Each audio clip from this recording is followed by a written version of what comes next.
아가서의 표제를 보면은 솔로몬의 아가라라고 되어 있거든요.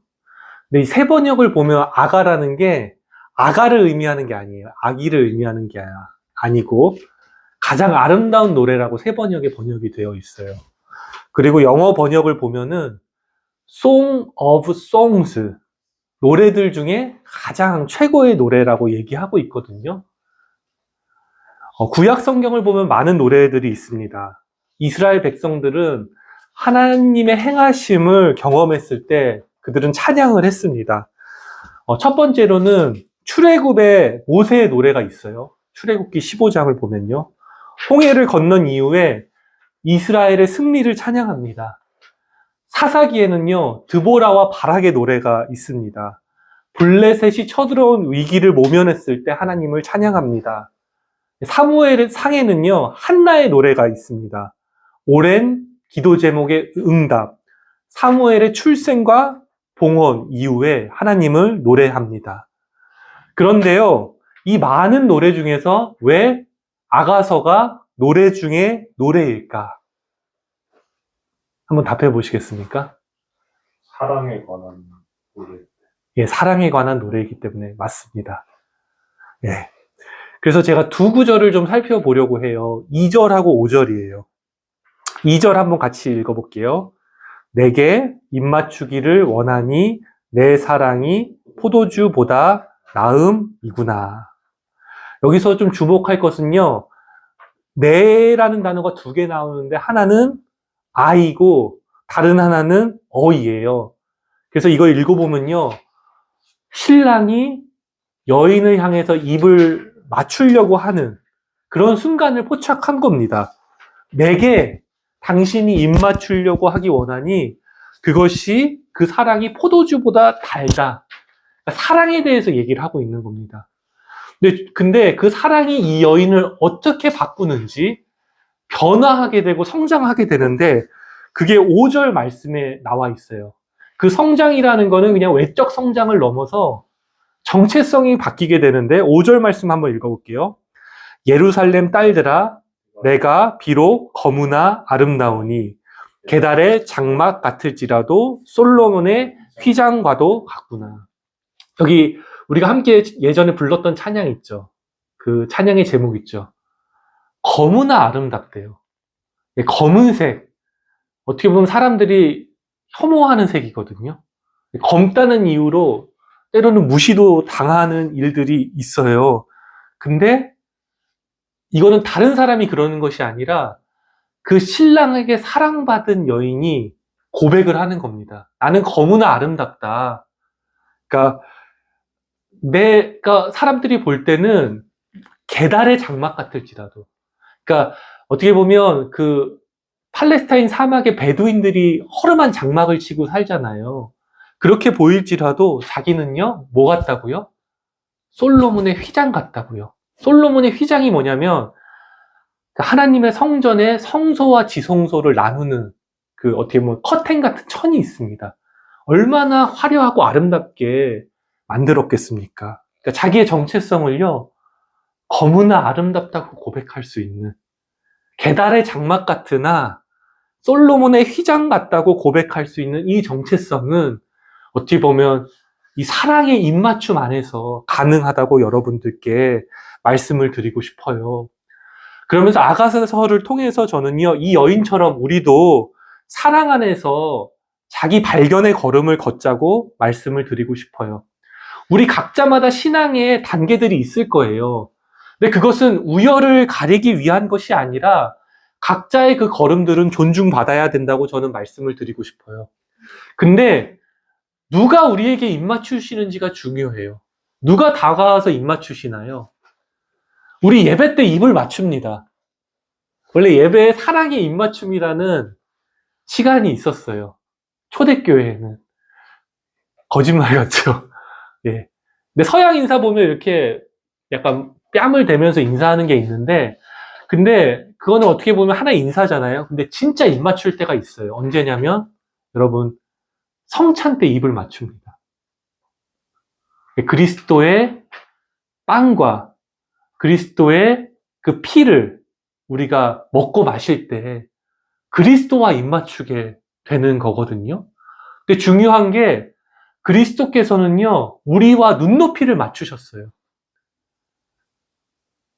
가장 높으신 분이 우리의 몸을 입고 우리가 볼 수 있는 모습으로 오신 이유, 그리고 우리에게 입맞추시는 이유가 무엇입니까? 우리가 이 험난한 풍파와 같은 현실 가운데 새로운 정체성으로 나아가기 원한다는 것.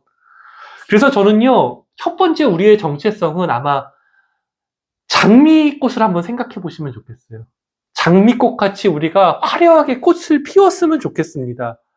예, 우리가 그렇게 피웠을 때 하나님을 열정적으로 찬양했으면 해요. 그것은 하나님에게 우리에게 은혜로 주신 거라고요. 하지만 그 여정 가운데 우리가 가시를 발견할 때에도 우리는 영으로 찬양했으면 좋겠습니다. 내 영으로 찬양.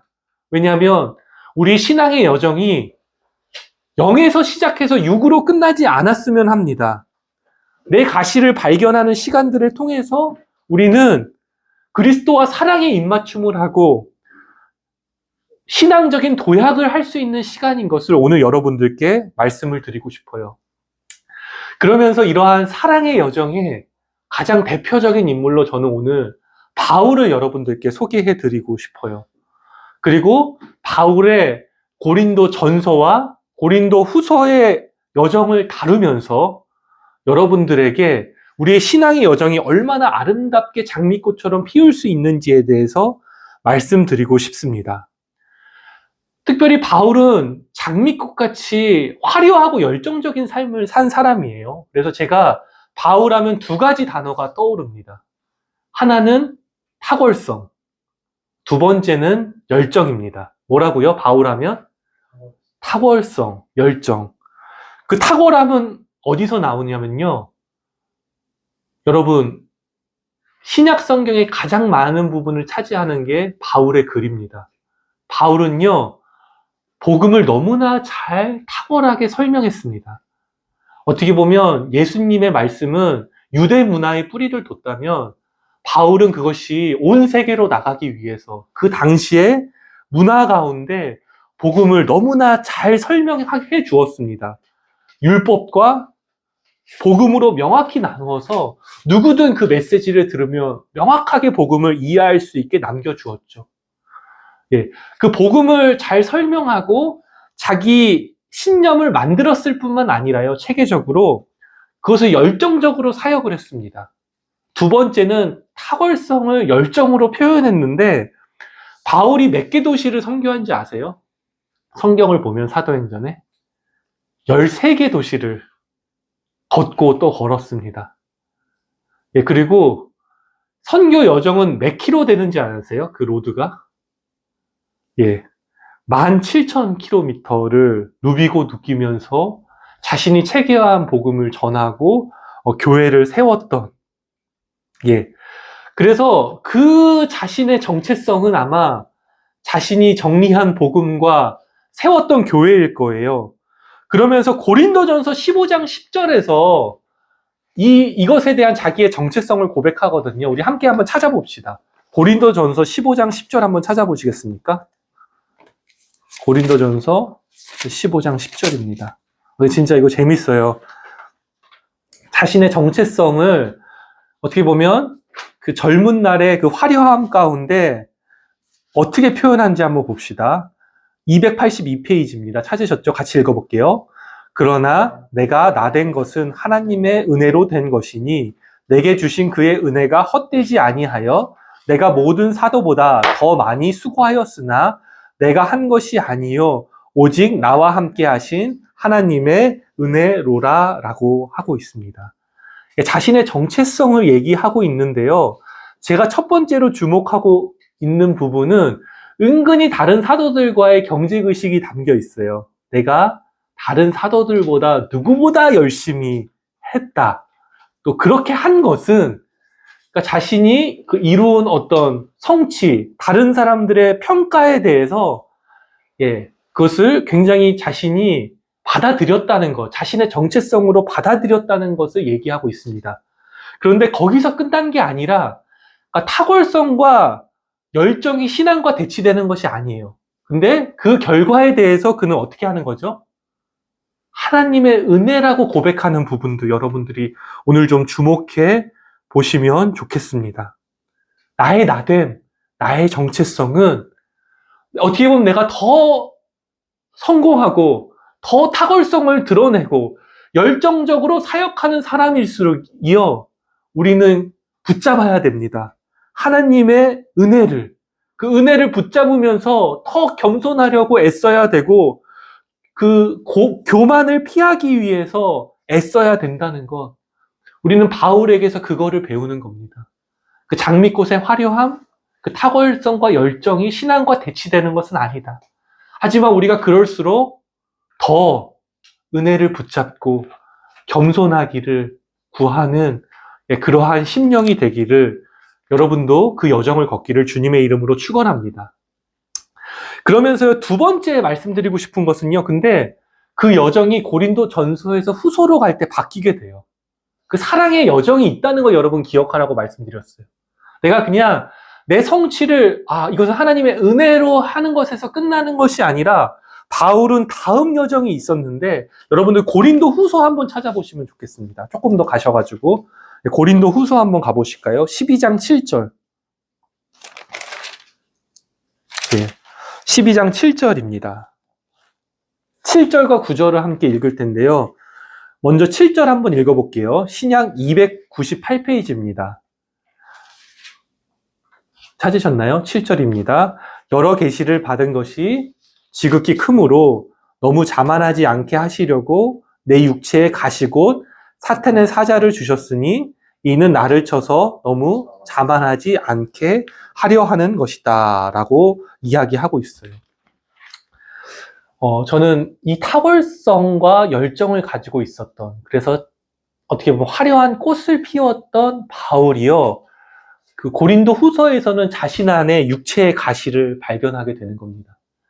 제가 말씀드리고 싶은 것은, 이게 재밌는 건데, 탁월성과 열정이라는 그 앞면이 있다면, 그 동전의 뒷면은 자신이 항상 옳아야 되고 완벽해야 된다는, 그리고 다른 사람도 그 완벽함과 옳음으로 개혁하고 바꿔야 된다는 그 힘을 바울은 가지고 있었던 거거든요. 그러니까 그것이 가시가 되는 거예요. 왜냐하면 다른 사람들도 그 탁월한 수준이 안 됐을 때 그것을 보지 못하는 겁니다. 그러면서 다른 사람도 그 가시로 찌르게 되는 거죠. 그런데 잘 알아야 될 것은요, 바울과 같은 사람들은요, 그 가시로 다른 사람만 찌르는 게 아닙니다. 자신도 그렇게 찌르는, 자책하는 그런 바울이 이 다음 본문을 보면 어떻게 하냐면요, 가시를 제거해달라고 기도합니다. 근데 한 번만 기도한 게 아니에요. 2번 기도하고 3번 기도한 겁니다. 3번은 3번만 기도한 게 아니에요. 3은 완전수예요. 주님께 매달리면서 내 가시를 제거해달라고, 그러면 내가 더 멋진 사역을 할 수 있을 거라고 얘기하는데, 9절을 한번 같이 읽어보시죠. 9절 말씀 한번 같이 읽어볼게요. 그때 주님의 응답이 이거랍니다. 예, 한번 찾아보시겠어요? 299페이지. 예.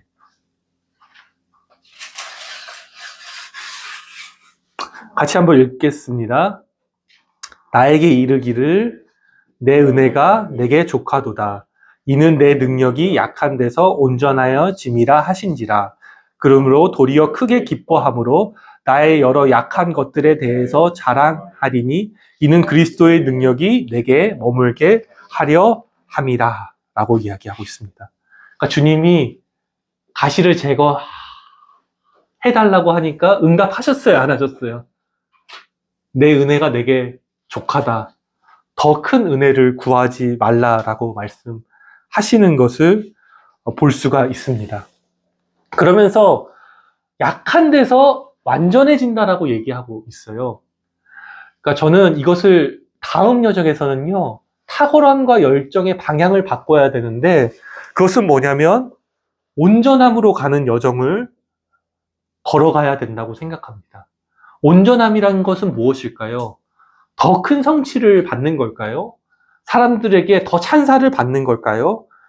그것이 아니라 내가 화려한 꽃만 있는 게 아니라 내가 가시도 가신 존재임을 하나님의 더 깊은 존재 안에서 나를 받아들이는 겁니다. 근데 나의 전 존재를 받아들이게 될 때 그 결과가 뭐냐면 그 후반부에 나와 있는데 이렇게 얘기하잖아요. 내가 도리어 약함을 자랑하는데 그 약함을 통해서 뭐라고요? 그리스도의 능력이 내게 머문다는 겁니다. 온전함인 여정은 뭐냐면요. 이제는 내가 그리스도의 성전이 되는 여정이에요.